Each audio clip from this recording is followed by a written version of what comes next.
Hello, everyone. Welcome back. Happy New Year. Wow, it's hard to believe we now officially have started a new year. Amazing. I hope you all get what you want in this new coming year. If you've been joining me for the last few months, then welcome back. I'm glad I hope you all had a great Christmas. If you're new to the channel, then welcome. You're definitely in the right place. My name's John Clayton. I'm a recovering drug addict and alcoholic, and I've been clean and sober since February 21st, 2021. And vigilance is today's topic. We keep what we have only with vigilance. Basic text, page 57. How do we remain vigilant about our recovery? First, by realizing that we have a disease we will always have. No matter how long we've been clean, no matter how much better our lives have become, no matter what the extent of our spiritual healing, we are still addicts. Our disease waits patiently, ready to spring that trap if we give it the opportunity. Vigilance is a daily accomplishment. We strive to be consistently alert and ready to deal with signs of trouble. Know that we should live in irrational fear that something horrible will possess us if we drop our guard for an instant. We just take normal precautions. Daily prayer, regular meetings, attendance, and choosing not to compromise spiritual principles for the easier way are acts of vigilance.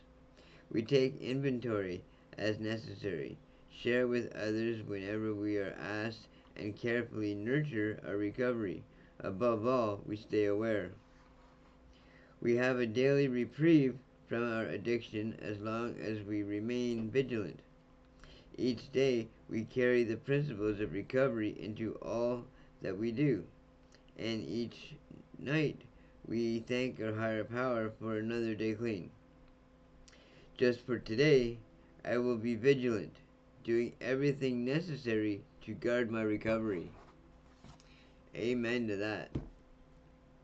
You know, I thank God every day that well, for one, that I don't have a desire to use. I thank God every day that I continue to wake up, even though I struggle with my sleeping. You know, I thank God every day that He's even given me the opportunity to change my life, to hopefully do something better. I keep telling myself that, He's got some kind of other plan for me. That's why out of all those overdoses that, He didn't let me die. I don't know if there's any truth behind that, but I'd like to think so. I mean, I'm still working on whatever that might look like for my future.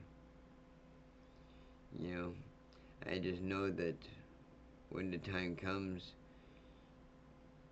well, I've been watching all these videos lately about all these celebrities or people in life who have passed away in 2025, and even though most of them are people that I grew up with, well, not grew up with, but grew up knowing of, or following any parts of their lives, whether it's watching them on TV, listening to them on the radio, or whatever the case may be.